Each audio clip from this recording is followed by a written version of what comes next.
lumière. J'assume ce que je dis.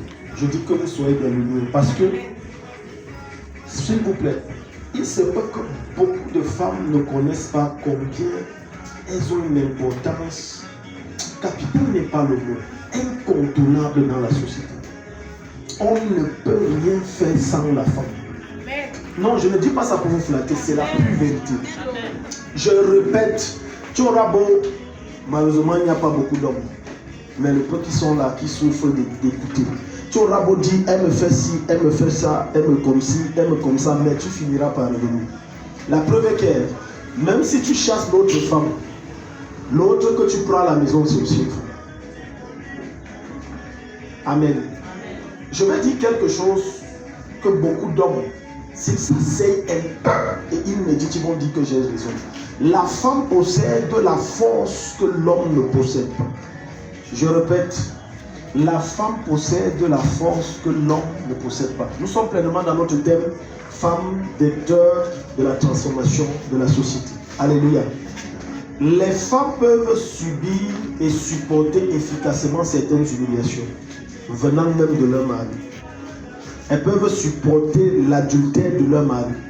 Elles peuvent supporter la maltraitance de leur mari et de leur belle famille. Mais l'homme ne supporte pas. Est-ce que tu es ici? Alors même au niveau même de supporter la douleur, la femme supporte la douleur mieux que l'homme. Parce qu'une femme, quand elle accouche, la mère, l'homme ne peut pas supporter ça. Amen. Le mot femme en hébreu, c'est Eze. Eze veut dire porteuse de vie, celle qui apporte la vie, celle qui produit des solutions, celle qui enfante quelque chose qui peut amener les autres à aller loin. C'est ça Eze en hébreu. Alors toi, en tant que femme héroïne, de façon générale, ou plus précisément, tu prétends avoir donné ta vie à Jésus. Tu es censé être une personne que partout tu passes, c'est la vie que tu enfantes.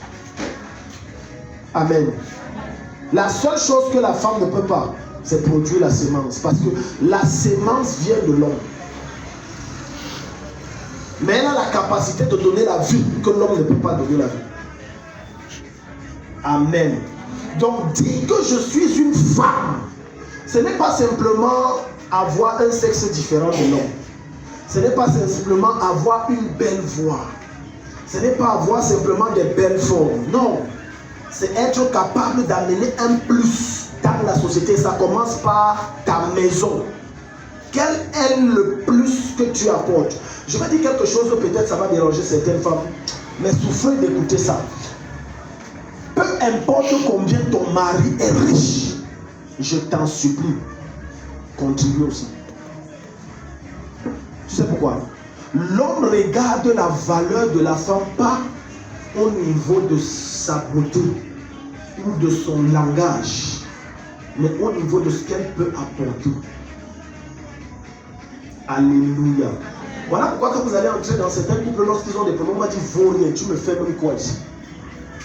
Alors que si elle apporte, parce que je pleure les femmes qui s'asseyent dans le foyer et disent mon mari a dit que je ne fais rien, c'est beau, hein? C'est très bien. Mais sauf que quand il y a un problème, parce que les problèmes dans les couples ne manquent pas, le même mari me dit tu me sers à quoi? Il n'a pas tort, tu me produis quoi? Parce que tout au long de ce séminaire, je vais aller dans une profondeur que si certaines femmes n'ont pas une certaine maturité pour comprendre l'enseignement, si elles risquent à comprendre autre chose et aller se rebeller. Ce n'est pas la rébellion. Parce que quand on va aller quelque part, je vais te démontrer qu'il y a des choses que tu dois faire pour le bien de la maison, le bien de ton foyer, le bien de tes enfants, le bien de ton mari, et donc ton mari n'a pas besoin d'être au courant. Certains disent que Daddy, tu nous amènes où comme ça? Je te dis vrai devant le ciel. Je te dis vrai. Parce que dans les normes, si toi, femme, tu connais bien ton mari, il y aura très peu de problèmes dans le foyer. Je répète, quand une femme connaît bien son mari, son foyer sera plus un berceau qu'un lieu de guerre. Parce que comme je sais que le monsieur, il n'y a rien que je fasse qui lui plaise, alors je fais sans lui dire.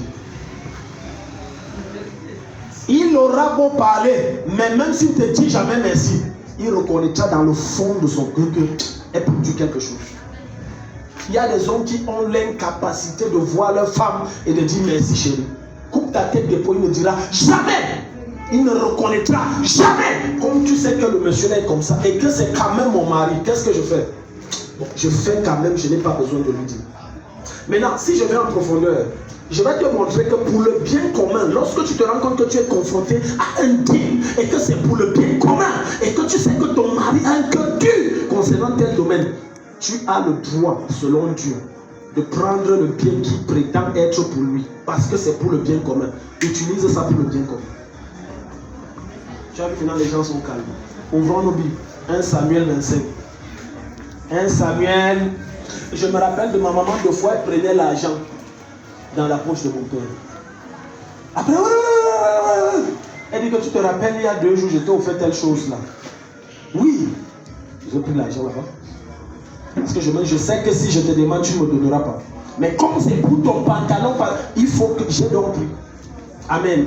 Mais si tu ne comprends pas les lois et les principes de Dieu, tu vas dire non, c'est le vol. Non, non, c'est que tu es naïf. Parce que je vais te démontrer aujourd'hui que si Nabal a pu vivre une semaine de plus, c'était grâce à Abigail. Parce que si ça ne dépendait que de Nabal, Beta David me tue, je ne lui donne pas mon bien. Amen. Vous voyez, certaines femmes manquent parfois certaines sagesses. L'homme donne l'argent de ration. Elle ne sait pas que dans l'argent de ration aussi qu'on me donne, je peux couper une partie, je mets de côté. Je garde, c'est ma cotisation. Va même dans le Djangui, dis que je cotise 2000 la semaine. Tu coupes ça sur la ration, tu mets. Quand il y aura un problème majeur, parce que les problèmes ne manquent jamais. Même Jésus sur la terre avait des problèmes d'argent. Quand un problème majeur va sortir, tu sors l'argent, tu lui donnes. Il n'a pas besoin de savoir que ça sort de la ration. L'excès de justice tue beaucoup de foyers. L'excès de droiture tue beaucoup de foyers.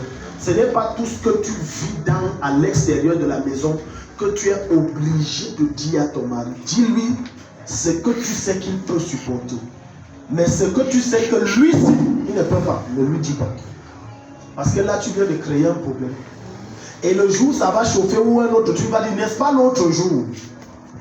Amen. Ouvrons nos Bibles. 1 Samuel chapitre 25. Quelqu'un nous ouvre la Bible? Allons-y vite. Quelqu'un dit avec moi, aisé. Amen. Donc, les femmes portent beaucoup de choses. Les hommes ont beaucoup à apprendre des femmes. Amen. Donc, ouvrons nos Bibles. 1 Samuel. Si quelqu'un a la page, il nous dit. 1 Samuel chapitre 25. Maman, lisons même à partir du verset 10. 1 Samuel. Oui. Chapitre 25. Oui. Disons même à partir du verset 10. Verset 10. Oui. Il est écrit. Nabal leur répondit. Oui. Qui est David et qui est le fils Allez au verset 9. Verset 9. Oui. Les jeunes compagnons de David allèrent et répétèrent à Nabal toutes ces paroles au nom de David. Puis ils entendirent. Nabal leur répondit. Qui est David et qui est le fils d'Israël? De nos jours, il y a trop de serviteurs qui s'enfuient de chez leur maître. Verset 11. Et vous, croyez-vous que je vais prendre de mon pain, de mon eau et de ma viande? De mon pain, de mon eau, de ma viande. Que j'ai fait députer, oui. Pour mes tondeurs, oui. Pour les donner à des gens venus de je ne sais où. Oui. Les serviteurs de David repartirent et rentrèrent. Oui. Ils rapportèrent intégralement à David la réponse de Nabal.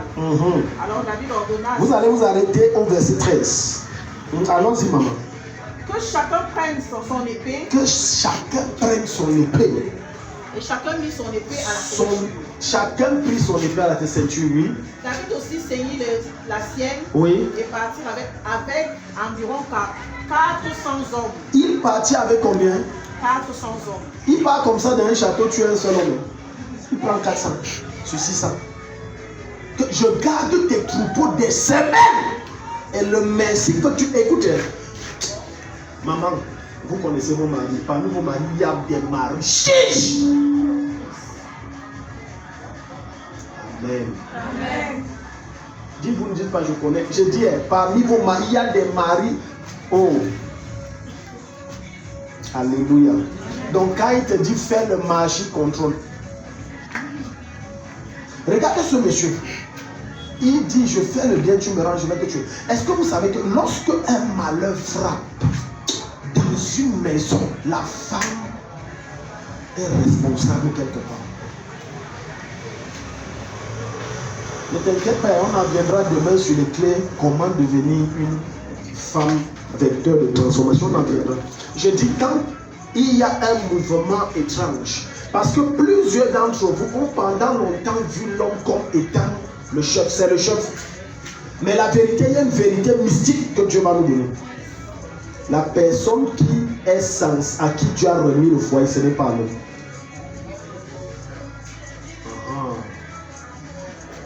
La responsabilité de l'homme, c'est sur la dépense. Mais en ce qui concerne la gestion, ce n'est pas l'homme.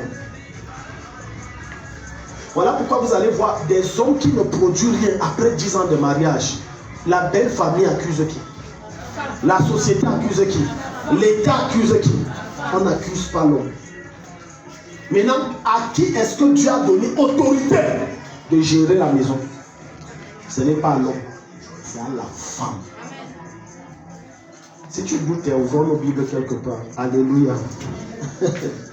Est-ce que Dieu parle à quelqu'un? Je bénis le nom du Seigneur pour tous les hommes qui sont venus soutenir, assister. Ça va les bénir également. Proverbe 18, le verset 22. J'espère ne pas me tromper. Oui, maman. Proverbe 18. Oui. Verset 22. Oui. Qui trouve une épouse? Qui fait quoi? Qui trouve une épouse? Attendez, maman, reprenez, qui fait quoi?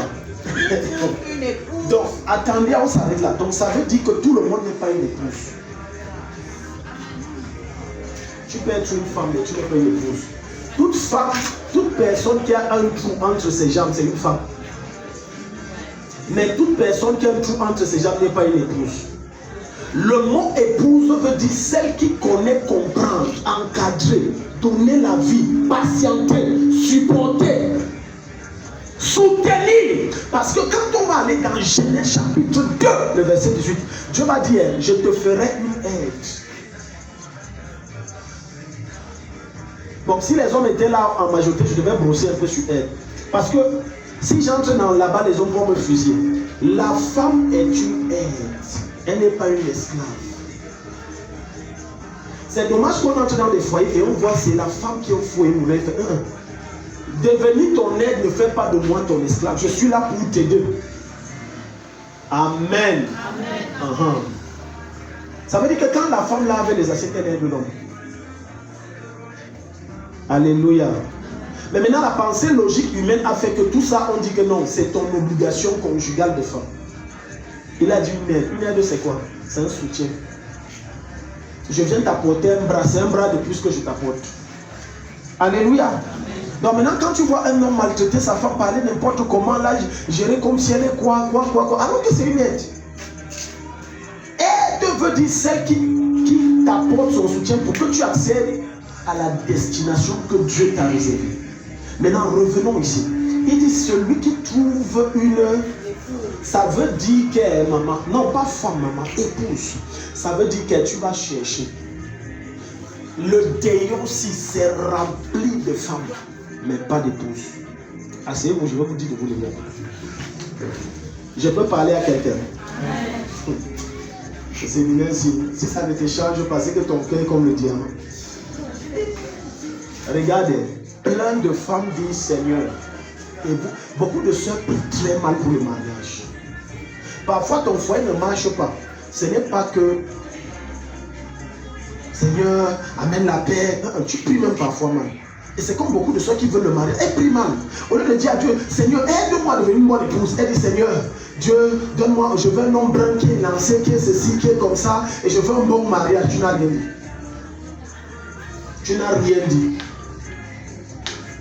Parce que plein de soeurs, j'ai constaté ça à mes débats dans le ministère, parce qu'il y avait plein de soeurs qui venaient se plaindre. Et je me suis assis un moment et Dieu m'a permis de voir. Ce n'était pas une révélation, une vision, mais il m'a illuminé. Plein de soeurs qui ne se marient pas, c'est parce qu'elles ne sont pas encore des épouses. Première raison, Dieu ne te donne pas, c'est Dieu d'abord qui refuse de te donner le mariage parce qu'il n'est pas instigateur du divorce. Deuxième raison, c'est toi-même qui bloque le mariage. Suppose un temps soit peu, une jeune fille dit je veux me marier. Et elle n'est pas une épouse. Parce que être épouse veut dire quoi? Celle qui sait prendre soin d'un homme. Tu connais prendre soin d'un homme? Je m'adresse aux jeunes soeurs. Est-ce que tu connais prendre soin d'un homme? Prendre soin d'un homme n'est pas que je me couche sur le lit. Chérie, il n'y a pas le petit déjeuner aujourd'hui. Alléluia. Je vais dire quelque chose de certainement se reconnaître. Permettez-moi, on est entre nous. On est entre nous. On est entre nous. On est entre nous. Et il y a des femmes que au lit, elles te font voyager au ciel. Mais prendre soin de la maison, ce n'est pas zéro, c'est moins infini.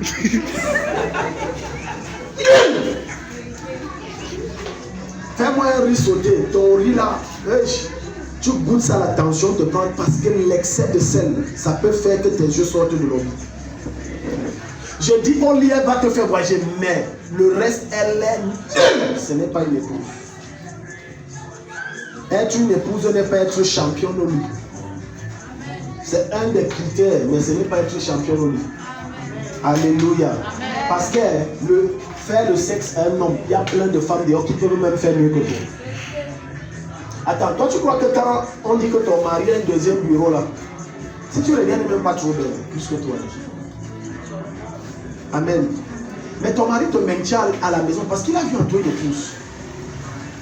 Mais sauf qu'il va dehors parce que tu ne le satisfais pas sexuellement. Et dehors là, c'est que l'autre c'est juste un objet sexuel. Alléluia. Écoute, tu ne peux pas affecter ton environnement si tu n'es pas une épouse. Ce n'est pas possible. Être épouse n'est pas que ouloulou, parler encore, voilà l'alliance, parler, voilà ça. Parce qu'il y a plein comme ça là, après on les retrouve au tribunal. Le fait qu'un homme épouse une femme ne fait pas d'elle une épouse. Le fait qu'un homme dote une femme ne fait pas d'elle une épouse. Une épouse, c'est celle qui sait écouter. Si tu n'as pas la capacité d'écouter ta maison, si tu n'as pas la capacité d'écouter, mais on tombe à la deuxième dimension. Allons-y. Une épouse trouve le bonheur. Trouve quoi? Le bonheur. Donc ça veut dire que qui apporte le bonheur dans la maison? Si ton mari est triste, c'est que c'est possible que c'est toi qui enfantes cette tristesse. On a dit l'argent, celui qui est riche. Est-ce que vous savez que Adam, quand Dieu prend Adam, il le met dans le jardin, il avait tout. Il était riche. Mais Dieu a envoyé Ève vers Adam parce qu'il s'est rendu compte. Il a essayé de l'observer, il était malheureux. Adam a essayé de s'encoquiner avec la lionne, ça n'a pas marché. Avec la tigresse, ça n'a pas marché. Avec la poule, ça n'a pas marché. Tous les animaux femelles, ça n'a pas marché. Dieu a dit qu'il y a quelque chose qui te manque. Je lui ferai une mère qui lui soit semblable. Quand ton mari trouve en toi le repos, il ne voit pas de lui. Je suis un homme. Ce n'est pas une femme qui parle. Je répète ceci. Bon, c'est vrai, je ne parle pas des cas des bandits. Amen. Il y a toujours les cas comme ça ne manque pas. Tu vas voir une femme, même si elle coupe sa tête, elle coupe ses membres, elle pose. Ça sera toujours un bandit. Ce n'est pas ce cas. Je parle dans le cas selon la Bible.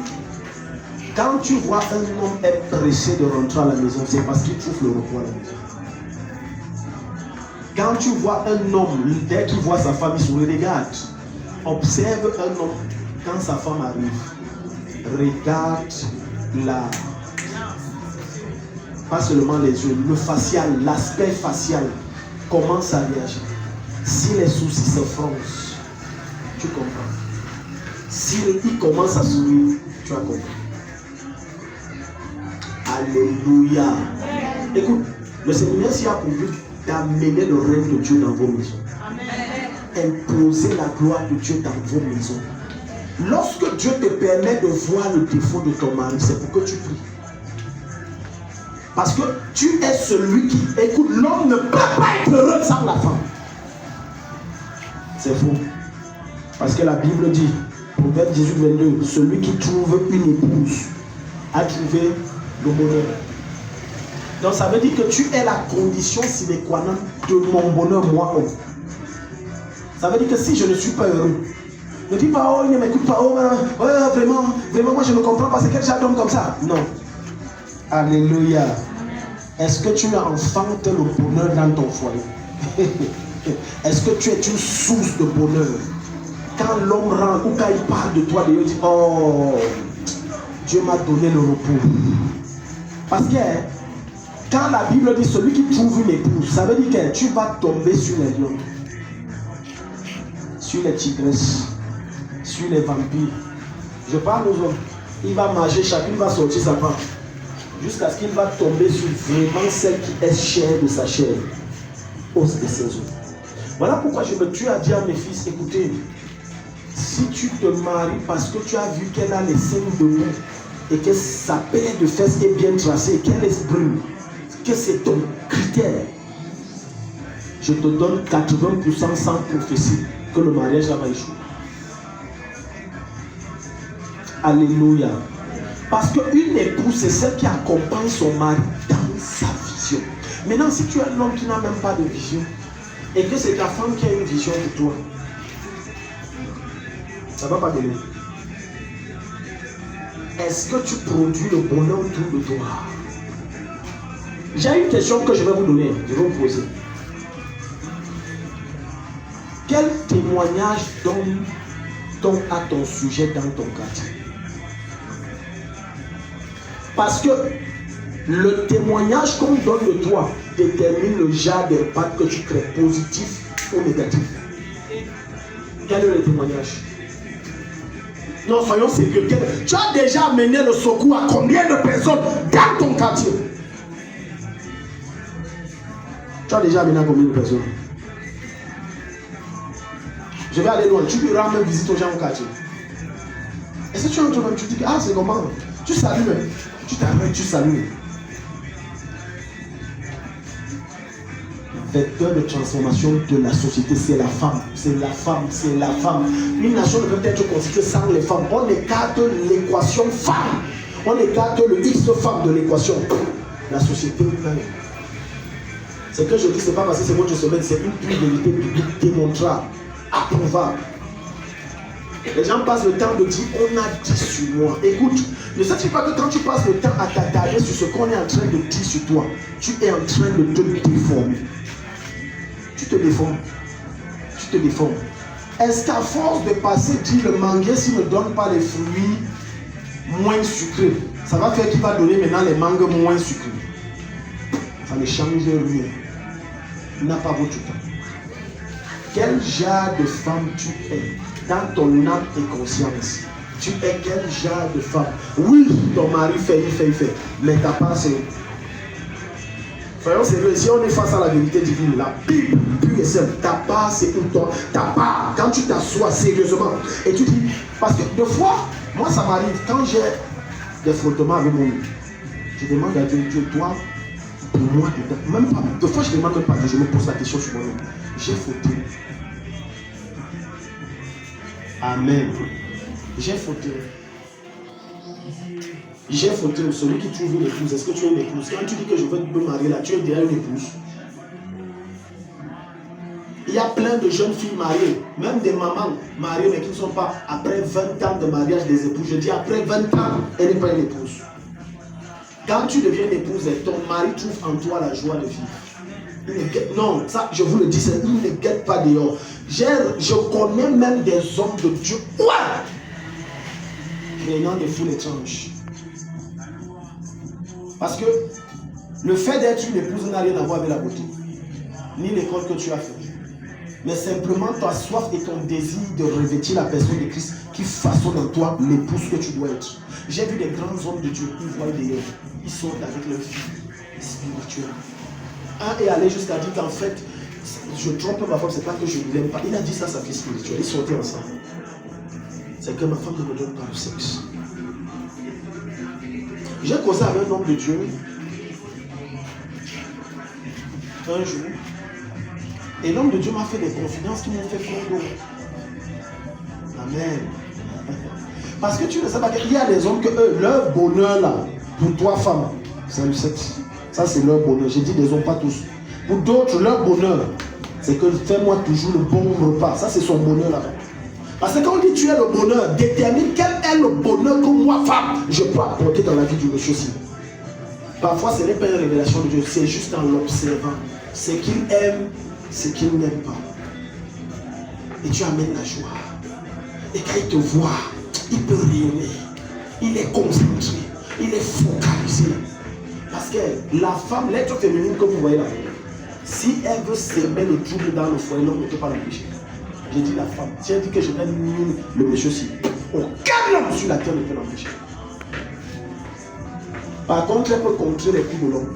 Il fait ça, elle peut contrer. Mais si elle se fâche que je garde, de la même façon, si elle dit je bâtis, je vais bâtir. L'homme de Dieu m'a dit, homme de Dieu, regarde. Il me dit, mon ex-femme me refusait le sexe. J'ai dit, ah oui, il me dit, il me dit deux fois, je me mettais à genoux, je pleurais, j'ai dit, chérie, mais tu m'exposes.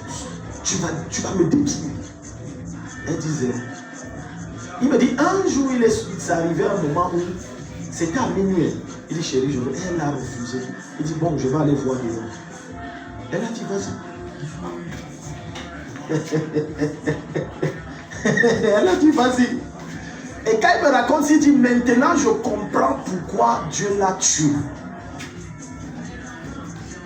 Je vous dis vrai, Dieu a tué la femme là, elle est morte. On a tout fait, les prières. Je l'ai recommandé, il me dit que je n'y a pas rien. Dieu a fini avec lui. Que tu ne détruiras pas mon serviteur. Il s'est remis. Il me dit à minuit, j'ai dit, elle dit, je m'en fous son nom. Parce que quand Dieu voit que tu n'amènes pas le repos qu'il faut, soit Dieu va te tuer, soit Dieu va t'enlever de la vie de ce monsieur. Il va donner à ce monsieur une femme. Dieu, quand il veut humilier quelqu'un, il ne l'humilie pas à moitié. Il donne une femme parce que les femmes ont un problème de beauté. Même si elle ne se sépare d'un homme, il est épousé qui? Elle est comment? Elle est elle est comment? Elle est grasse, elle est mince. Est-ce qu'elle me voit? Et après qu'elle finit de voir, elle rentre, elle se mit encore. Maintenant, si elle découvre que la femme est plus belle qu'elle, oui, une Jézabel qui va le détruire.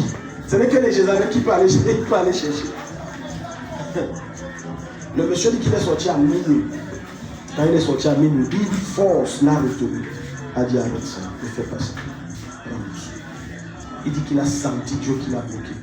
Parce que quand il est sorti ce jour-là, c'était que toute femme que je trouve, et vous savez, à l'Est, ça va très vite. À l'Est, la même une petite fille, tu veux, elle va te donner gratuit. La force de Dieu l'a ramené, il est rentré. Il n'était pas triste, toujours abattu. Alléluia. Quand l'homme sombre, il rencontre des guerres et des batailles. Écoutez, nous les hommes, on ne vous dit pas toujours tout. Il y a des combats, des guerres, des batailles qu'on rencontre. Maintenant, vous savez pourquoi on rentre souvent à la maison? Parce qu'on espère qu'en rentrant à la maison, il y a une femme qui va refroidir le feu de la guerre qui est dehors. Mais si je rentre et c'est le feu, qu'est-ce que je fais? Je reçois. Et je vais maintenant chercher un endroit où je peux entrer et j'ai la paix. Parce qu'on demande à tous les hommes, qu'est-ce qu'un homme cherche dans son foyer quand il épouse une femme? Hein? C'est la paix, la tranquillité. Ce n'est pas le sexe. Je vous dis, demandez à n'importe quel homme, un homme sérieux. Ne demandez pas aux jeunes. Le jeune, tu vois, la puberté me dérange, je vais me marier, ça chauffe en bas. Non, il ne comprend pas. Quand il va maturer, il va se rendre compte que la seule chose qu'un homme veut, c'est la paix. Voilà pourquoi il t'a épousé. C'est que tu lui procures la paix. Il sait que quand je vais rentrer, certains de vos maris ne veulent pas s'ouvrir à vous. Parce que la manière que tu l'accueilles, quand il rentre, le gaz est fini. Donc tu vois, il rentre, la tête chauffe, tu dis encore le gaz est fini. Le sac de riz est fini et les enfants n'ont rien mangé. Je t'avais parlé l'autre jour de donner l'argent. Il s'assoit. Je te parle, tu ne me réponds pas. Je te parle. Après il ressort. Il dit j'ai compris. Maintenant il revient à 23h au lieu de savoir ce qui s'est passé. Donc toi tu arrives, tu rentres et tu t'assois et tu repars. Et le pauvre monsieur rentre à 23h et je lui parle, il me méprise. Il n'a pas la paix. Parce que les éléments qui constituent le bonheur, la paix en fait partie. Il n'y a pas de bonheur sans paix. Ça n'existe pas. C'est pour ça que tu verras des gens tellement riches, mais ils sont toujours tristes. Donc ne me dis pas que l'argent donne le bonheur, ça contribue, mais ça ne donne pas le bonheur. Parce que dans le bonheur, il y a la paix. Quand tu dis je veux me marier femme, mets déjà dans ta tête que je dois devenir un vecteur de paix, une communicatrice de la paix.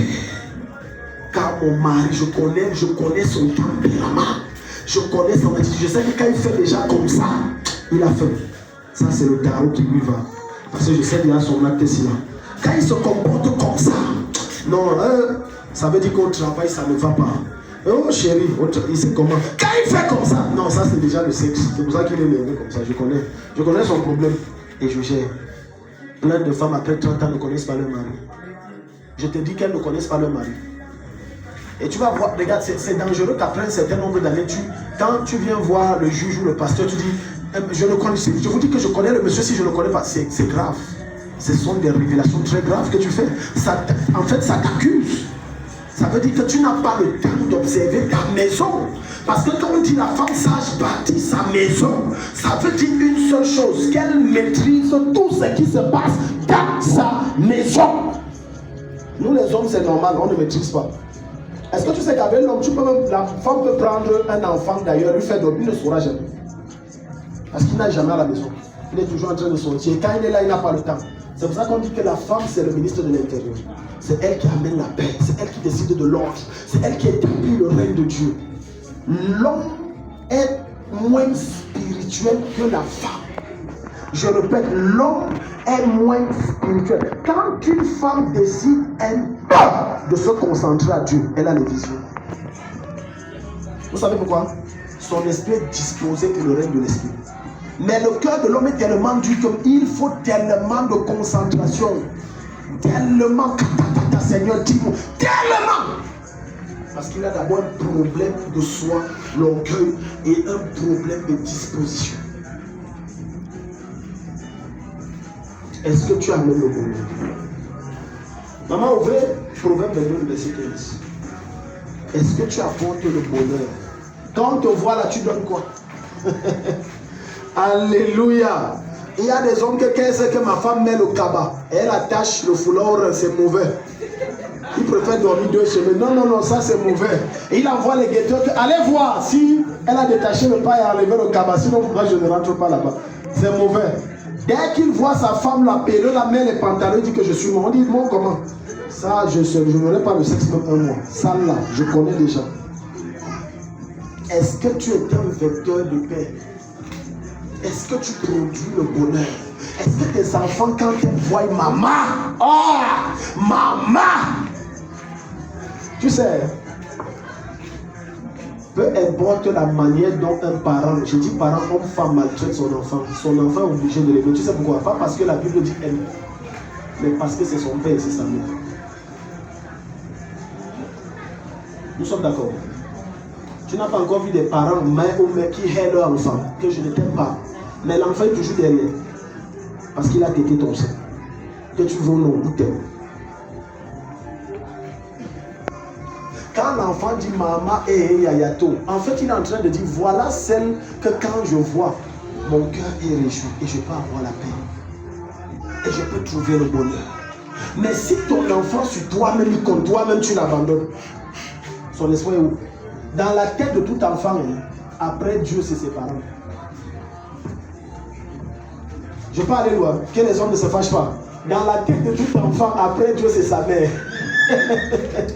C'est pour ça que quand un enfant naît, il atteint un certain âge, quel est le premier mot qu'il dit? Pourquoi il ne dit pas papa? C'est maman. Lorsqu'il y a des dossiers à traiter, pourquoi les enfants se tournent vers maman?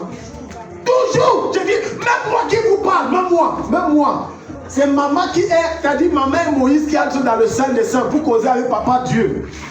Pour qu'il négocie, elle sait comment, parce que c'est son mari, elle sait comment elle va lui parler. Mais toi, tu es son enfant, c'est vrai, mais tu ne connais pas comment tu lui parles. Plein d'entre nous là, quand on parle à nos pères, ils se fâchent, on ne connaît pas. Sa femme connaît.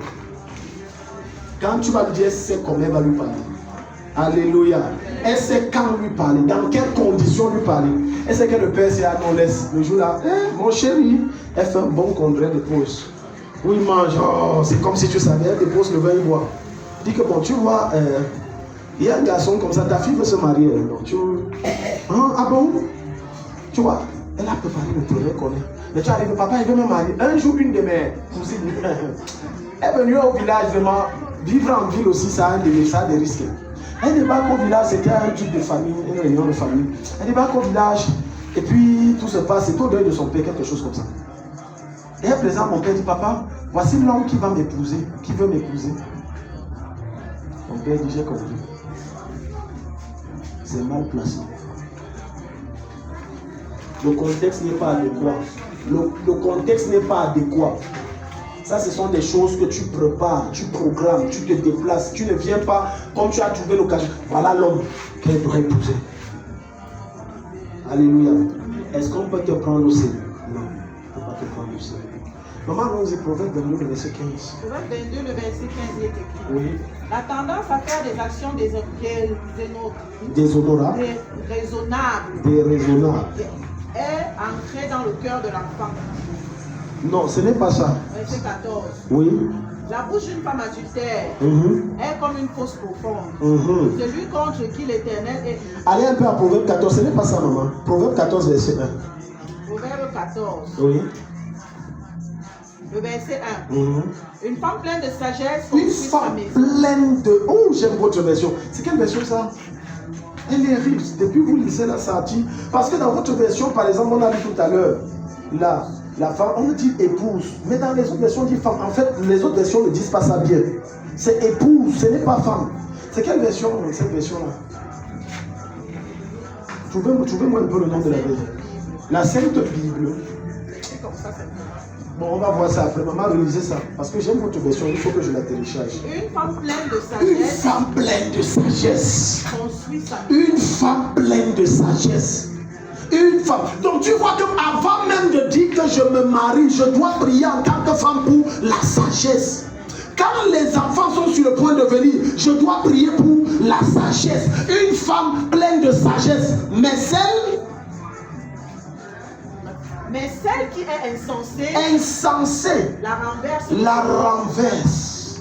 Maintenant, tu vois qu'on revient sur le début que je t'ai parlé d'Abigail, la sagesse. Abigail savait que toute sa maison devait être raclée. Quand on va aller à partir du verset 19 ou quelque chose comme ça, rentrons à 1 Samuel 25. Rentrons à 1 Samuel 25. Plein de foyers se détruisent parce que les femmes n'ont pas la sagesse pour la gestion de leur foyer. Elles manquent de sagesse. Combien de femmes exposent leur mari parce qu'elles ont des disputes? Comment se fait-il que tu as un problème avec ton mari et tu prends sa nudité, tu mets dehors? Tu crois que tu prends la nudité de qui? Même toi, tu es dedans. Alléluia. C'est pour ça que je me tue à vous enseigner. La seule personne qualifiée vers qui vous devez vous tourner pour confesser ces choses, dire même la nudité de votre mari ou de votre femme, c'est l'homme de Dieu. Parce qu'il est censé être un confessionnal, une tombe, un tombeau, infranchissable. Les petites choses, tu as parlé à ta copine, tu as parlé à tes frères, tu as parlé. Écoute-moi, chère femme, plusieurs d'entre vous avez détruit votre foyer en parlant de vos problèmes de couple aux membres de votre famille. Quand si Sylvie est ma soeur et que je commence à dire mon mien fait, c'est ma soeur. Est-ce que tu sais que le sang familial parle d'abord fort? Elle va d'abord chercher à faire quoi? Ça c'est clair. Elle va voir ma femme comment? C'est un démon. Et quel genre de conseil va me donner pour détruire? Tu n'es pas sage en prenant ta vie conjugale et tu mets ça. Tous les gens de ta famille connaissent. Tu commences à parler, tu parles. Non. La femme sage. La femme sage. Ça veut dire que dans ma sagesse, la sagesse que Dieu m'a donnée, je sais avec qui causer de quoi. Je peux vous dire une vérité. C'est anormal, toi, femme mariée, d'avoir pour amie une femme qui n'est pas mariée. Amen. Les gens sont calmes. Et je reprends. C'est dangereux d'avoir pour meilleure copine une femme qui n'est pas mariée alors que tu es marié.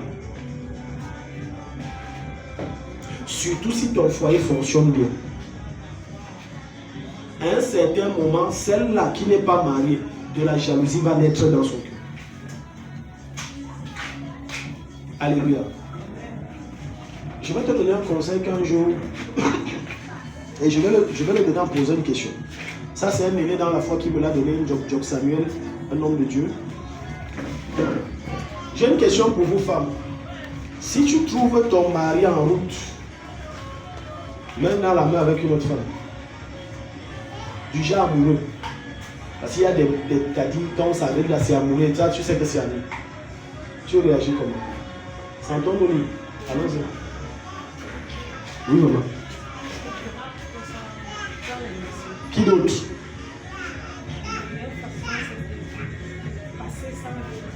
Qui d'autre?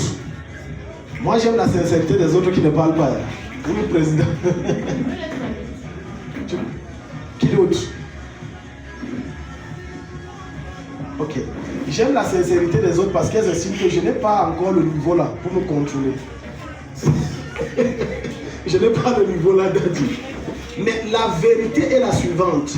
Le mariage n'étant pas pour les enfants et donc pour les matures, passe mieux, fais comme tu ne les as pas vus. Ne les salue, mais fais comme tu n'as pas vu, passe. Va gérer ça à la maison. Amen. Ça montre ton niveau de maturité. Et ça protège ton image. Quelle que soit l'erreur dans laquelle ton mari est, en embrassant une femme en route et que tu as vu, si tu réagis, la société va t'accuser toi. Parce qu'on va dire qu'il voit dehors parce que tu ne fais pas ton travail à la maison. Alors que tu aurais pu faire comme je n'ai rien vu et je passe. Et il est possible que des personnes se rendent compte que tu n'as rien vu. Maintenant, tu vas voir une autre femme qui manque tellement insensée à un niveau où, dès qu'on lui dit, je viens de voir ton mari sortir de l'hôtel avec une jeune petite, elle était dans 22, 23 ans. Elle laisse la marmite au feu, elle attache le pain, elle a le pilon, la farine de maïs est partout. Ils sont où? Je les ai vus là-bas avec Vina Palace. Ça ne peut pas se passer comme ça. Et maintenant, elle prend le téléphone, elle a informé toute la maison. Trouvez-moi, je l'ai pris, la main dans le sac, la main dans le sac. Tu n'es pas sage. La sagesse de Dieu, parce qu'on est dans la sagesse, voudrait que toi, femme, tu réprimandes cette femme qui t'a rapporté ça. Il y a des vérités que c'est mieux qu'elles restent cachées. Parce qu'elles sont destructrices. Parce qu'en venant te dire, elle ne t'aime pas. Tu as essayé? Avant que je ne me marie, ça c'est un conseil que papa Simon André m'avait dit. Il m'a dit, mon fils, le mariage c'est compliqué. Si quelqu'un te dit un jour, j'ai vu ta femme au bar avec un autre homme, réprimande-le. Et ensuite va gérer ça derrière. Il y avait le temps où j'ai vu que c'était la sagesse d'un fille. Alléluia. Alléluia. Vous voyez qu'être femme, c'est beaucoup de responsabilités, non? Parce que plusieurs d'entre vous croyez que la femme se résume à la beauté, que les hommes te sifflent et que tu es trop belle. On dit, bon, femme, c'est... Les femmes ont plus de responsabilités que les hommes. En réalité, ton homme à l'extérieur est l'image du travail que tu fais à l'intérieur dans le secret. Quelle que soit la manière dont ton mari réussit, ce succès, on le doit à sa femme. Tu sais pourquoi? Parce que la paix, la sérénité que tu lui apportes sème dans son âme la confiance en lui. Et ça lui permet d'être plus productif. Je vous mets au défi. Créez des problèmes tous les 2 fois le mois à vos maris. Vous allez voir qu'ils vont chuter dans leur productivité. Parce que dans son esprit, il n'est pas tranquille. C'est ça quand on dit femme vecteur de la transformation de la société. Donc la grandeur d'un homme, c'est lié à sa femme. Que vous le vouliez ou non, c'est sa femme. Pourquoi? Avant de sortir, les hommes sont des gros bébés et les femmes sont nos mamans. Écoute, quand tu épouses une femme homme, c'est ta maman. Amen. Les hommes ne parlent plus. Je dis amen. Je dis quand je dis c'est ta maman, j'assume ce que je dis. Vous savez pourquoi? Elle va toujours veiller à ce que, est-ce qu'il est même bien habillé? La chaussure est cirée. L'habit est repassé. Quand un homme sort avec un habit froissé, ce n'est pas lui qu'on voit. On voit sa femme. Quand un homme sort avec un habit sale et qui pue, ce n'est pas lui qu'on voit. On voit sa femme. Quand un homme échoue et n'est pas productif, la première question qu'on lui pose, est-ce que ça va à la maison? Amen. Amen. Les gens blaguent ici. Tu ne peux pas monter très haut, toi homme, si tu n'as pas une épouse. Les femmes sont des motivateurs, des catapulteurs. Parce que des fois, on va rentrer démoraliser la battue. Au lieu que tu amènes ta part de problème qui la bat et l'enterre, et que tu dis non chérie, ça va aller. Non, c'est au contraire. Alors que dans ton fond intérieur, c'est qu'il t'a exposé là. C'est qu'il attend de toi. Ce n'est pas que tu dis mais c'est grave, hein. Quoi? Tu vas même t'en sortir. C'est parce qu'il t'entend. Il veut entendre, ça va aller chérie, ça va donner.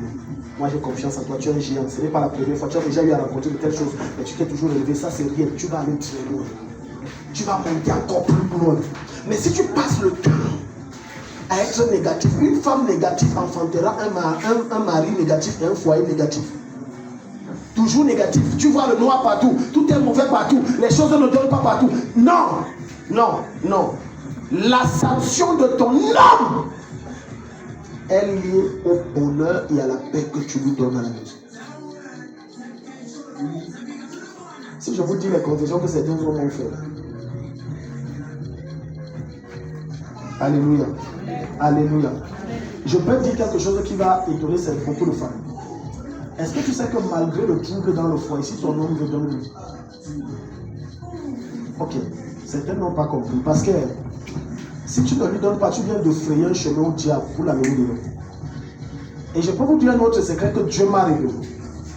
Quand un homme commence à goûter dehors, il commence à se rendre compte que, donc il y a des choses qui sont différentes de dehors. Quand tu commences, homme ou femme, à goûter à l'adultère, le désir de ça commence, parce que c'est une sémence que tu viens de déposer dans ton âme. Et ce désir, quand tu goûtes, j'ai dit homme ou femme, constamment tu seras tenté à rentrer. La tentation va s'amplifier. C'est un peu comme un puceau ou une pucelle, femme ou homme qui n'a pas connu d'homme. Parce que j'expliquais ça à un frère l'autre jour. Il disait que moi-même ça brûle d'adi, je ne supporte pas et tout. J'ai dit que ça là, ça ne brûle pas. Quand tu vas goûter le sexe opposé, il disait ça au frère là, ça va devenir comme de la drogue. Tu auras de la peine à te contrôler. Tu vas te répandre. Tu goûtes ça au mariage. Ça va maintenant te contrôler. Ça va t'influencer. Voilà pourquoi Ecclésiaste va dire ne réveille pas l'amour quand il dort. Il parle du sexe. Ne réveille pas l'amour. Quand il dort, ne réveille pas. Laisse ça là-bas. Gère comme tu ne réveilles pas ça. Parce que si tu touches ça, tu risques d'avoir de la peine à pouvoir contrôler ça. Alléluia. Genèse chapitre 2. Le verset 18. Est-ce que Dieu parle à quelqu'un? On est en train de finir. Si quelqu'un, une maman ou un papa a des questions qui se sentent libres de la poser. Oui, maman Annick. Genèse chapitre 2, le verset 18. Oui, oui. L'Éternel Dieu dit. L'Éternel Dieu dit. Il n'est pas bon que l'homme soit seul. Il n'est pas bon que l'homme soit seul. Je lui ferai une aide. Je lui ferai qui soit son vis-à-vis, qui soit comme il est. Voilà pourquoi on n'épouse pas. Tout le monde n'est pas ton mari. Tout le monde n'est pas ta femme. Je répète, tout le monde n'est pas ton mari. Le monsieur là peut être le genre d'homme que tu as toujours rêvé. Et c'est que ta chair aime. Mais ce n'est pas ton mari. Il peut avoir les meilleures caractéristiques. J'ai appris une chose dans le foyer. Amen. Et c'est le ministère qui m'a aidé.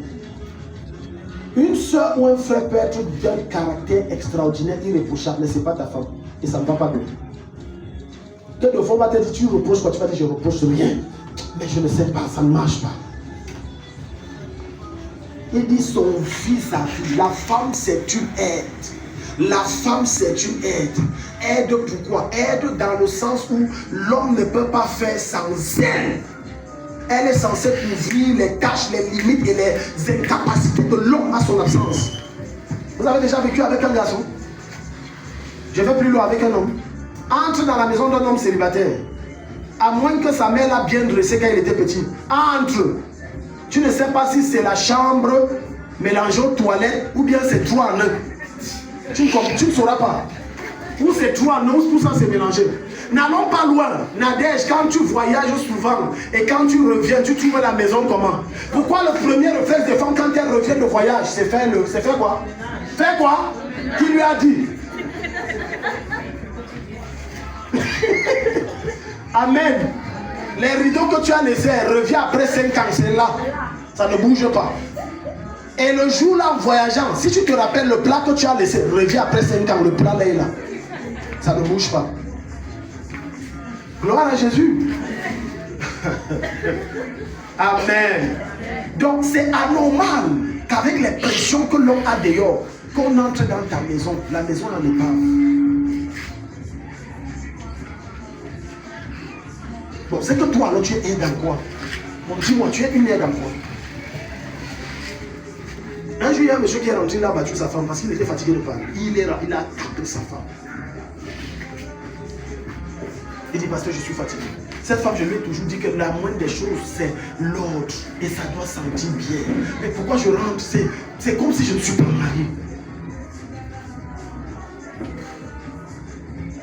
Alléluia. Non, c'est ça une aide. Ne confie jamais tes enfants, surtout s'ils sont petits à ton nom, et tu voyages. Il y a 2 maladies que c'est sûr que tu rentreras qu'ils auront. Premièrement, la date. Deuxièmement, mal de ventre. Et j'ajoute un troisième, le beriberi. Parce que les petits enfants que tu as laissés à ce monsieur, il va dire allez vous laver. Ils vont se laver, qu'ils connaissent qu'on se lave par où. Ça commence comment? Je ne connais pas. Parce que je me rappelle d'un couple, à chaque fois, et c'est sa femme qui me le disait, elle dit, vous vous rendez compte, mon mari ne connaît pas l'âge de ses enfants. Parce que quand c'est bloqué, il dit, Eugénie, ton fils là, oui, le deuxième, quand il parle, tu as l'impression qu'il parle d'un enfant qu'elle a eu dehors. Il a quel âge encore là? Yohan, oui. Non, lui il a 6 ans. Oui, il a 6 ans. Lui-même, il ne connaît pas. J'ai dit, lui-même, il ne connaît pas. il ne connaît pas. Je me rappelle que mon propre père a fait ça. À chaque fois, il disait, oh Delph, oui, tu dis que ce quand tu es là, il a même quel âge? Il ne connaît pas. Amen. Amen. Oui. Il faut qu'on entre chez toi. Parce qu'un étranger qui entre chez toi de manière à la surprise et que ta maison est un genre, ce n'est pas ton mari qui le voit. C'est toi. La chemise n'est pas repassée quand il part au travail, ou le pantalon, c'est toi. Alléluia. Les enfants sont mal habillés, sales, sentent, ou bien sont sales. C'est la femme qu'on voit, ce n'est pas l'homme. On ne verra jamais l'homme. Je répète, même s'il vit avec, regarde, au mieux, quand une femme voit que l'homme là est célibataire et qu'il a 3 enfants, elle va s'approcher pour lui donner un coup de main. Parce qu'elle sait que ce n'est pas dans ses cordes. Parce qu'en réalité, quand Dieu retire la femme de l'homme, il vient de retirer ce que la femme fait là. C'est ce que l'homme était censé faire s'il n'y avait pas la femme. Dieu était capable de faire les deux. Mais sauf que Dieu a enlevé ce côté. Il a donné ça à la femme. Gloire à Jésus. Une femme qui se tait quand son mari fait mal, tu es complice de sa chute. Je veux aller plus loin. Tu n'es pas une bonne épouse. Quand ton mari fait mal, interpelle-le. Amen. Amen. Ouais, je sais que quand je parle comme ça, certaines voient les coups de poing qui sortent. Que là, dit pardon, je ne peux pas voir les problèmes. Non. Interpelle-le. Interpelle-le. Interpelle-le. Interpelle-le. Abraham est devenu un grand homme grâce à Sarai. Sans Sarah, Abraham n'est pas un grand homme. Il n'est pas un grand homme. La chute de tout homme est consultée, Genèse chapitre 1 à partir du verset 1 à 5 ou 7. La chute de l'homme est venue à cause de la femme. De la même façon, l'élévation de tout homme vient de sa femme. C'est ce que tu dis à ton... Regardez, ce que vous nous dites, vous les femmes, en tant que nos femmes, ça nous influence. Même si on aura beau faire le gros de quoi le dire par derrière, si tu observes ton mari applique. Mais sauf qu'il est un peu orgueilleux, il ne veut pas qu'on dise que c'est sa femme. Un jeune homme de Dieu a fait cette confidence, c'est Johnson Suleiman. Il dit ceci. Ma femme m'avait dit que bon, la route, si que tu vas, je ne me rappelle plus bien, mais je veux paraphraser comme ça, c'était pas exactement ça. Comme tu es en train de faire ça, ce n'est pas bien dit que toi tu connais quoi. Tu connais quoi? Oh, tais-toi. Après, il est parti, il n'a pas écouté sa famille, il avait laissé. Il y avait un truc qu'elle a dit, prends, il faut partir avec lui. Arrivé devant dehors, il a été buté à l'œil. Parce que les femmes, ce n'est pas la vision. Ce n'est pas qu'elle a une vision, Dieu lui a montré, non. Mais c'est qu'elles ont cette capacité mystique que Dieu leur a donnée de percevoir à distance ce que l'homme ne peut pas voir. Et après un temps, il est arrivé là, il a fait semblant, comme s'il cherchait quelque chose. J'ai oublié quoi ici, là. Bon, chérie, on se voit. Et elle avait vu. Elle est restée tranquille. Elle a fait comme si elle n'avait rien vu. Elle dit, donc tu es arrivé dehors, c'est comme j'ai dit là, c'est ça qui est arrivé. Maintenant tu arrives, tu ne le reconnais pas. Parce que les seules personnes à réellement dire la vérité aux autres, que les autres ne peuvent pas dire dehors, c'est leur famille. Alléluia. Chers hommes, les autres là, tes ouvriers, tes filles spirituelles, tes filles, elles n'auront pas le courage de te dire un certain nombre de choses. Mais ta femme qui dort avec toi, tu es boss, elle va te dire ça bien. Dis Amen. Mon une fois me dit ça bien, ça me fait mal, mais elle me dit ça que ça là, ce n'est pas comme ça mon bébé. Donc, imagine donc que tu as pour conseiller le serpent. Parce que c'est ça qui a provoqué la chute d'Adam. Ève avait pour conseiller les copines qu'il ne faut pas avoir. Pour gérer. Je dis, il y a des foyers qui ne vont pas bien. C'est les conseils des serpents que cette femme écoute. Qui sont ses soi-disant copines ou qui sont alors ses soi-disant sœurs dans la chair qui leur donnent et ça détruit leur foyer. Un jour, une femme a pris le problème de son foyer pour la première fois. Elle est allée voir ses soeurs. Mais quelle soeur n'était pas mariée? Mon mari m'a fait, mon mari m'a fait, mon mari. Quoi? C'est un fautif, quitte le foyer là. Quitte. En tout cas, ta chambre ici, quand tu te maries, c'est encore ici. Faut le quitte. C'est un bandit. Je t'avais toujours dit que la fête, si je n'étais jamais d'accord. Je n'étais pas d'accord avec ce mariage. Oh non, non. Quand elle est quittée, elle est partie. Elle est rentrée en famille. On s'est bien moqué tous les jours. Dès qu'il y avait un petit truc, regarde, il ne faut rien. Un petit foyer, t'as dépassé à gérer. Tu viens nous saturer ici, même respirer, on ne respire plus bien. Tu viens faire quoi ici? Maintenant, elle est bloquée. Parce que dès qu'elle est partie, l'autre a cherché une autre, il a mis à la maison. Tu vas revenir, tu vas revenir. Qui parle à ton oreille, femme? Qui parle à ton oreille, femme? Ne fais jamais l'erreur de partager avec quelqu'un qui ne possède pas ce que tu possèdes. Ne partage pas. Si tu as construit une belle maison et que tu as des amis qui n'ont pas de maison, fais attention. Au mieux, prends des distances. Ta vie à manger. Alléluia. C'est choquant de voir des personnes. Parfois, ce n'est pas mauvais de s'exhiber. Amen. Avec sa femme, main dans la main. Vous marchez, vous riez. C'est bien. Mais il y a un gros risque. Vous augmentez le nombre de jaloux et donc d'ennemis. Alléluia. Je te dis vrai. Vous augmentez le nombre d'ennemis. Et tu es en train de te vadrouiller comme ça devant tes soeurs qui ne sont pas mariées. Puis tu es la dernière et toutes les autres ne sont pas mariées. Toi, tu veux qu'elles t'aiment comment? Tu veux qu'elles aiment ton foyer comment? Parce que la plupart du temps, le conseil qu'une femme donne à son mari, quel que soit l'âme d'elle, écoutez ça quelque part. Je t'explique. Parce que ce n'est pas forcément l'homme qui t'a parlé, mais il est possible que Dieu ou Satan a sifflé ça dans ta pensée. Qu'on le veuille ou non, tu as entendu un conseil.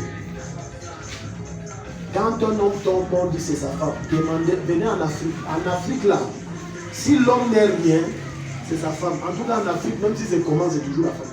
Mais sauf que quand c'est bien, on n'acclame pas la femme. Amen.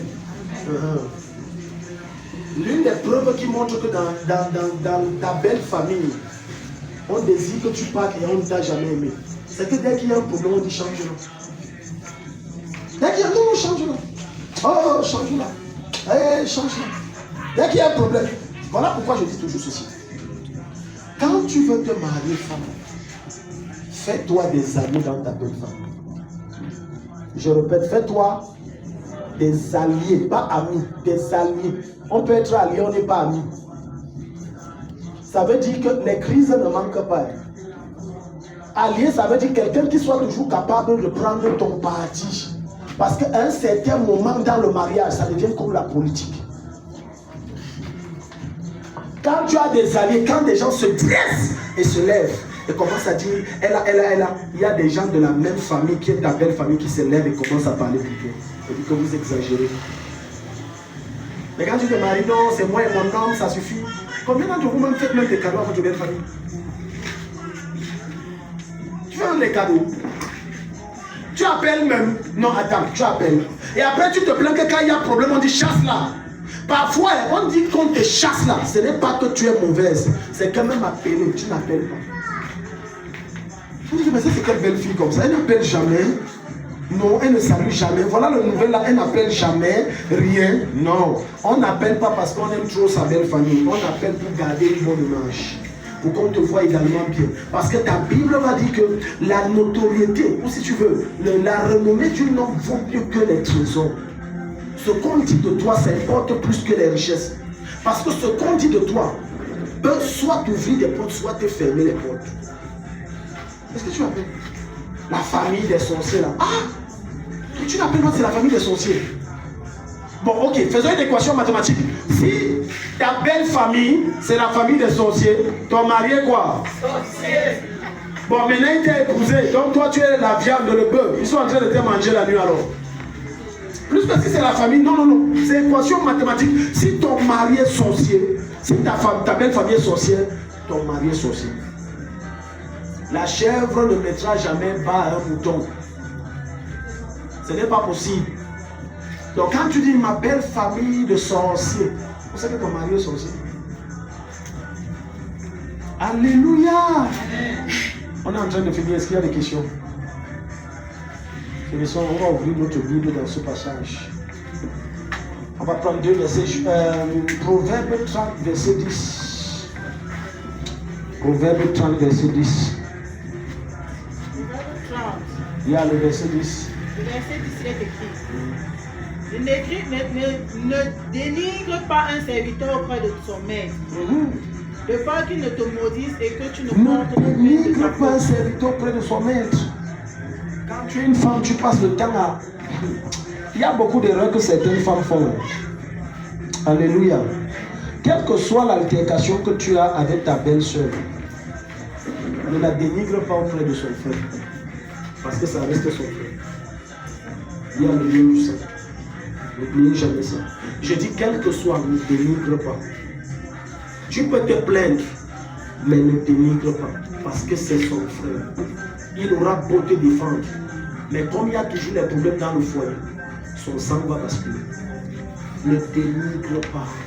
Ne dénigre pas. Parce qu'en temps de crise, même lorsque ses soeurs viendront dire ta femme a fait, il va s'asseoir, il va dire mais elle n'a jamais parlé mal d'eux. Il va te défendre automatiquement. Mais si dans son esprit, Satan lui rappelle que toi, tu as l'habitude de dire ce sont des prostituées, vous n'arrivez pas à coucher, vous êtes vauriens, si vous êtes des gens, vous pompez les enfants. Après tout, c'est sa soeur. Ce sont ses soeurs. Amen. 31 verset 10. 31 verset 10. Ne dénigre pas. Apprends plutôt à parler. Deux fois, ma soeur a fait, oh, bon, ta soeur a fait, bon. Ne prends pas aussi trop à cœur, chérie. Joue quand même de la politique. Ça va te sauver demain.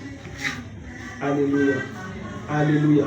S'il vous plaît, dans la même lancière, quand vous causez au marché, dans vos réunions et tout ça, toute personne qui aime parler mal de quelqu'un d'autre, dès que tu remarques, fuis-le. Ton dossier va bientôt sortir. Thomas avait oublié. Tu as suivi Sylvie. Ton dossier va bientôt sortir. Je parle par expérience. Quelqu'un qui arrive et dit que je te dis ton dossier là, ça va sortir. Si tu te rends compte que tu n'arrives pas à changer de sujet, il revient toujours sur le dossier des gens. Un jour, une de mes filles me dit qu'elle arrive quelque part, elle stresse. Et ça m'a choqué. Ça m'a choqué. Ça m'a choqué parce que je me suis dit, mais avec tous les enseignements que je donne, comment des gens peuvent s'asseoir et tu appelles l'autre de venir t'aider et pendant qu'elle t'aide, tu ouvres les dossiers des gens de l'église. Ça m'a fait mal. J'ai dit, mais attends, donc toi, tu n'as pas le temps. Tu passes le temps à ouvrir les dossiers des gens dans l'église. Même dans ton lieu de service, n'ouvre pas les dossiers des gens. Ça va se retourner contre toi. La personne qui vient te parler de l'autre là, est-ce que ce n'est pas un piège qu'on te donne? Est-ce que ce n'est pas un piège? Je causais avec un homme de Dieu, je crois lundi. Pendant qu'on chemine, il me parlait de son mariage. Il me dit que tel homme de Dieu, je l'ai appelé et je lui ai dit voilà, je me marie. Il a dit ok, fais-moi signe quand la date est proche, je t'envoie l'argent. Il n'a pas envoyé l'argent. Il commençait à se plaindre de tout. Je lui ai dit tourne la page. Amen. Je connais bien l'homme de Dieu. C'est un gars intérêt. Parce que moi, j'ai été petit. Tourne la page. Donc s'il ne voit pas qu'il peut t'exploiter, quelquefois il ne te cherche pas. Tout ce que je lui ai dit, il a dit l'homme de Dieu, tourne la page. Tu vois que maintenant, dans la suite de la conversation, il ne soulève plus personne. Parce que j'ai cassé ça avec le premier. Je lui ai dit tout dans la page. J'ai dit à mon apôtre, tout dans la page. Lui là, il est comme ça. Bon, on a fonctionné avec lui, ça n'a pas tout la page. Ça ne sert à rien. Tu vas te plaindre, ça change quoi? Reste tranquille. Le jour où tu le vois, tu le salues normalement. Et tu ne fais pas, tu ne rappelles pas ça. Tu ne dis pas que mais je t'avais. Ah, c'est pas nécessaire. Il t'a pas. J'ai dit ton mariage a eu le nom, ça s'est bien passé, non? Le reste, on s'en fout. Oui, maman, tu entends verset 10. Proverbe 31, verset 17. Oui. Celui qui trouve une femme vaillante. Celui qui trouve une femme vaillante. Elle a bien plus de prix. Elle a bien plus de prix. Que les perles précieuses. Asseyez-vous. Chers hommes, ouais, les hommes là ils ne sont pas nombreux ce soir. Mais j'espère que le Dieu va les parvenir. Tout homme qui est riche et n'épouse pas la bonne personne va devenir pauvre. C'est ce que le verset là dit. Il dit que la bonne femme, la bonne épouse que tu trouves, elle vaut mieux que les trésors, les perles, elle vaut 1000 fois mieux. Je me rappelle, pardonnez-moi de parler, je parle plus de ce que je connais, je ne veux pas raconter des choses qui sont fausses, que je ne maîtrise pas. Quand je suis né à Garoua, j'ai passé une partie, je me rappelle, ma mère, souvent, quand mon père lui remettait de l'argent, elle avait la poche où elle mettait ça. Et elle tricotait ça. Et quand la machine tournait, l'argent entrait. À la fin de la journée, quand elle revenait du travail, il y avait le gardien là, Mandoka, je ne sais plus où il est. Et on faisait le versement. Ma mère comptait, elle présentait ça à son mari. Grâce à cette façon de gérer, ça l'a permis, étant au nord, de faire beaucoup de choses. Donc, maintenant, suppose que donc on avait plutôt une femme que aujourd'hui le versement c'est 20 000, elle a coupé 5 000 pour elle. Parce que souviens-toi qu'au début on a parlé que tu peux couper, mais c'est pour le bien de la communauté, pas pour toi, pas égoïste. Une femme vertueuse n'est pas égoïste, non. Sa vision et ses désirs, ses ambitions, c'est pour le bien-être de sa maison. Donc même si je coupe, ce n'est pas que j'ai pris ça, je me suis acheté un bail. Non, c'est pour que la maison fonctionne bien et que mon mari soit fier de moi. Grâce à cette façon de gérer, beaucoup de choses se sont passées. Des maisons ont été construites, de ceci, de cela, je ne veux pas entrer dans les détails. Bien des biens ont été acquis. Parce que quand tu es une bonne épouse, les richesses de ton mari doivent se multiplier. Si tu es marié à un homme et entre-temps les richesses ne se multiplient pas, ça veut dire que tu n'as pas encore bien travaillé ta personne en tant qu'épouse. Parce que normalement, après 10 ans de mariage, 15 ans, il doit avoir des évidences de l'impact que tu as laissé dans sa vie.